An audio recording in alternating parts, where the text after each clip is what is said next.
Hello everybody, it's SOD Matt Haven here today, and today I wanted to talk about what's going on this week in World of Tanks. So, as of right now, today is September 16th at 7 o'clock in the morning, Mountain Eastern Time. So, as of yesterday, platoon size evaluations went into effect. So, get ready, all this week, platoon sizes are allowed to join Battle Queue. Will be limited to 2 players and 3-player platoons alongside single tankers, of course. Okay, so what this is going to do is that right now the matchmaking that's been going on with, let's say, a platoon of 5 people is a lot of people in a platoon. So whenever you're hit in a certain area, let's say like Himmel's Dwarf, 5 people in one spot, that's a lot of coordination. And whenever you're playing by yourself, ending up against a 5-man platoon, there's a possibility that you're going to get focus fired, and a lot of steamrolls are going to happen because of that. Now, with 3-man platoons, it's a lot harder to do coordination with groups of 3, but at the same time, matchmaking could end up better because everyone's going to want to go somewhere different. So, this week, you know, it seems like it's going to be really nice to go back to what it was like back in beta and like the first year of the game, because 3-man platoons, it was always like that back in the day. Now, coming up on the 18th, we have True Vision. True Vision, I'm a little excited about. I don't know how it's going to work. The photo that they had, it looked like you're going to be looking out of a viewport inside of your tank, which would be pretty cool. So I do plan on playing a couple of matches in that, getting some recordings in and getting it posted up to give out my opinion on it. Other than that, the weekly deals, honestly, the Low and Chieftain T95, you know, those are 2 good tanks. The Chieftain T95, I would love to get it back. And as of right now, a lot of us are right now working on contracts to get those mercenary tanks. Like me, I'm right now working on the contract to get the sharpshooter.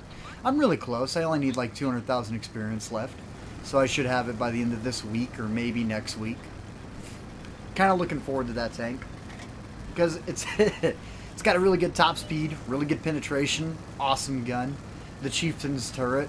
And then the hull, not the greatest hull, but a decent hull.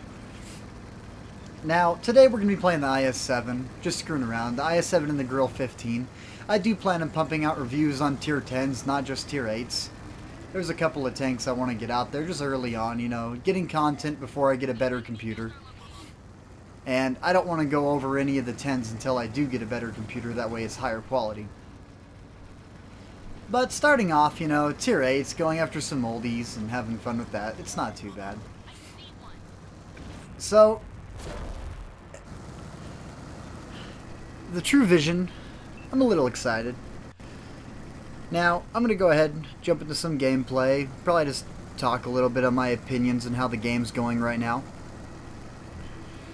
So, steamrolls and matchmaking. I'm one of those people that right now, I'm just waiting for them to be able to come out with the regenerating consumables inside the match. So right now, we don't have any regenerating consumables. You know, it's a one-time use, and on PC they have a 90-second cooldown. Artillery, it seems like they hit just as hard on console as they do PC. But on console, we don't have the stun effect. And if they were to add the stun effect before they add the consumable regeneration over the course of 90 seconds, I don't think it would work out too well, because a med kit, you can use a med kit to cancel the effects of a stunned crew. And repairing and everything else, you know, getting an ammo rack hit right off the start of the match, it's not fun. You know, playing your British tank and losing your ammo rack right away, it sucks. You know, you got to pop a repair kit immediately, and then all of a sudden you're down your repair kit for the rest of the match, and you know, 10 minutes go by, you're still alive, and all of a sudden you lose your driver. You know, that sucks. But, you know, it's console. We gotta wait a little while, which I'm not minding it. Honestly, I'm excited to see what they plan to do to console over the course of the next few years. So, you know, logging off and logging back on, honestly, right now, it's not 4.12. You know, we're not getting a lot of ghost shots, but people are apparently experiencing them. And I've watched a few recordings of people saying that they're experiencing it. And then I'll jump onto their accounts and I'll watch replays. And it's like, you just straight up missed. Like, that wasn't even a ghost shell. That was just, you went right under the turret and the gun and completely missed the tank altogether. That's been happening a lot more, which, it's nice. You know, just to be able to get on, play a few matches with a couple of buddies. And I mean, even if you're playing by yourself, it's okay. And right now, I am going solo. And right there, we're going to overmatch the top of the 113. It's a little sad to know that he doesn't really have that much armor up there. So, the True Vision, I kind of want to see more of a variety of game modes rather than, you know, just the random queues. The random queues are okay, but I think if they were to add like a preference list for what you would want to see and then give you a higher chance of seeing that, like me, I would love to see more encounters and more, you know, encounters and team destruction. I really like encounters and team destruction. Assault's really fun too, but standard battles, we've been playing them for so long. You know, on PC, they have Still Hunter, and Still Hunter, I've watched a lot of replays on that. Dez has done a couple of them, Quickie Baby's done a couple of them, and honestly, the game mode looks amazing. It looks fun. And then I believe it's Frontline. Frontline, I haven't really seen too much of it, but, you know, being able to choose multiple tanks inside of a single match, that would be really fun. Like, War Stories, with the cooperative aspect to it, I think if they were to do, you know, make it to where you don't use as much money in War Stories, it would be pretty fun just to be able to log in, screw around, make a little bit of silver. And yeah, there's a couple of things that War Stories can be tweaked up a tad bit, but it's been out so long and I don't think they're going to be doing it. So this is basically just an update for what they're doing throughout the week and a couple of my opinions. Artillery, I find that the accuracy that they have, it's way too much. You know, I don't mind that they hit really hard, but the fact that they can hit a light tank going 70, and it happened to me 3 times yesterday, is a little absurd. You know, especially on this, it was actually on this map was the first one that happened. Just hauling butt down this field right here, and I get slapped for all my health. Those are always fun moments. And then again, you know, I did send the guy a message saying, great shot. You know, because hitting a light tank like that, that's not an easy task. Especially in artillery. I mean, it was the Agel, though. It's a bigger light tank, but still, great shot. Now, the Grill, this tank, I have a lot of fun inside this tank. Sure, you don't have any armor. None. But you got speed and a little bit of mobility. You know, your traverse speed's not that high, but you have a really nice top speed. Get in and out. Lots of pew pew, you know. And then you get pew pewed a couple times and you die. It's always fun to watch a Yaguru shoot you in the tracks and just watch it get absorbed. Now, I kind of want to... I'm looking to get recommendations on what to do. So if you could post some comments and I can check them out to see what tanks you want to see, what type of gameplay you want to see, or if you have questions over certain mechanics in the game, I could start making videos on mechanics in the game. Which honestly, with the quality I have, going over mechanics would be pretty simple. Camouflage ratings and everything else, it's like I love camouflage ratings. That's one thing that I love to take advantage of. You know, training crews and testing out the different percentage rates and tanks and just going nuts. Accuracy, however, that's really tank dependent. You can't really screw with accuracy too much, but you can make any tank in this game basically a ghost tank, except for the mouse. Some tanks, it's a lot easier to make a ghost tank. Now, I'm getting a little bit distracted because, you know, I can't really record and know how to upload over a recording. or do a voiceover. So I play and talk all at the same time. It does make it a little bit harder for me. So, you know what? Let's go ahead and come around here. He's probably not loaded yet. Take him down, T95.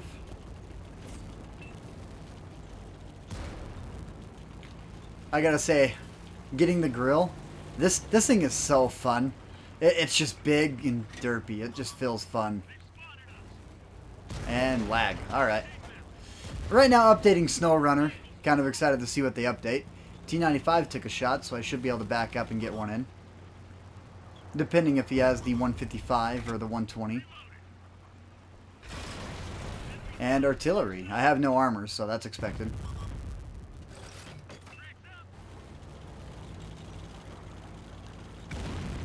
Oh, and the bat chat. Why did I forget about the bat chat?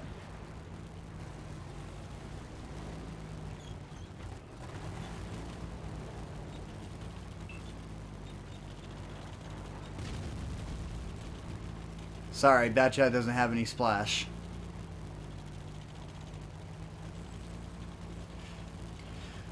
Alright, so... You know, there's a lot of things in this game that they need to fix up and work on. But overall, so far the game is in a good place. The buffs and debuffs, they do need to start working on that again. I would love to see some of the tier 10s do need buffs and some of them not as much. Now, the Death Star and the FE 4005, I find that what they did to those tanks with the Hesh rounds was kind of needed, but the debuff on the overall penetration from 275 to 240, that was a big jump. Like, that was a lot of penetration lost. And looking at his barrel, that looks like a 120. No, it was 155 because he wasn't loaded yet.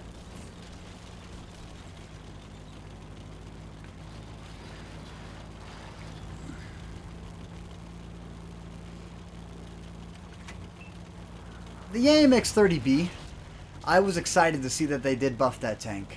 That was a really cool buff.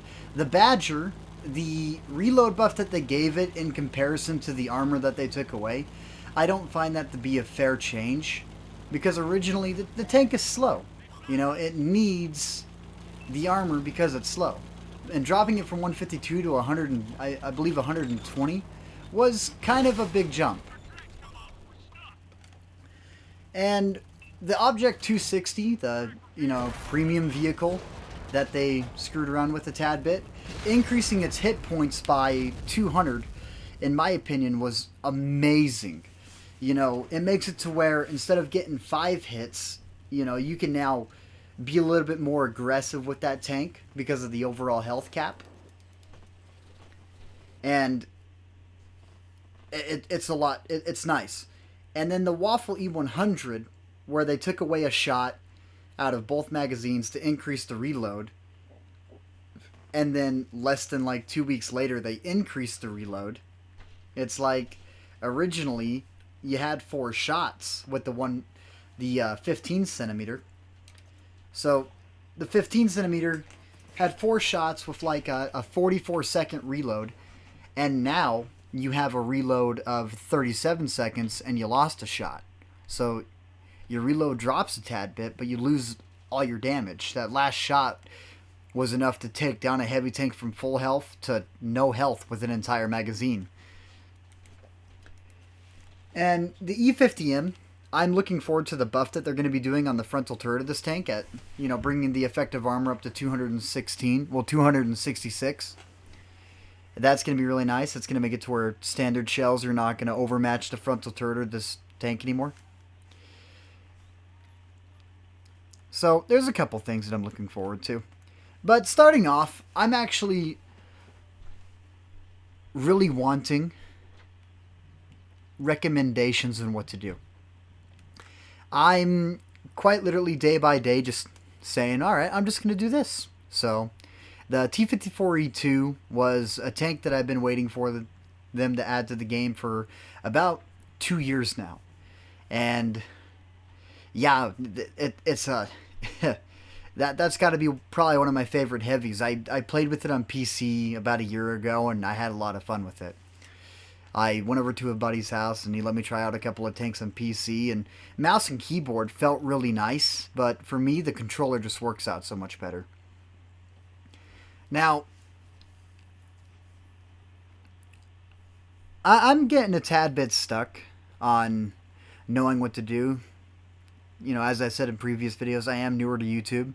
I don't know what content to go after, so I'd rather get recommendations on what you guys want to see. Because I can go over strategy guides, I can go over pretty much anything anyone needs help with to the best of my abilities. Jumping over to my overall stats, it's like I'm not a bad player. On the website, my PR rating overall is like 9,600. And as of recent, I did drop below Unicum. Not by much, though, by like 2 points. That's just because I've been screwing around a tad bit, playing around with some tanks that I haven't played with in a long time. And yeah, it's just screwing around, having fun. And compared to most people, I don't have as many battles. But I did put in almost 30,000 battles back during the beta. The beta was fun. You'd get on and they would give you enough premium, like enough gold to get a day of premium every single day, and we always did that and screwed around. And then the game officially released, and I got a little burnt out because it's like I had all the tier 10s back in beta. And then the game officially gets released, and I just lost interest. So, I'm looking forward to True Vision coming out. Thank you for watching, and I would love recommendations. Like, that is the number one thing above all else that I would like to see from the community. It's just recommendations, that what you guys want to see or what tanks you want to see. And if you want to see like one of my best matches, like I did with the T-54E2, I'll try and get a recording and then just, comment over it. But maybe next time I do that, it won't be as bad. Alrighty, well, thank you for watching and have a wonderful day.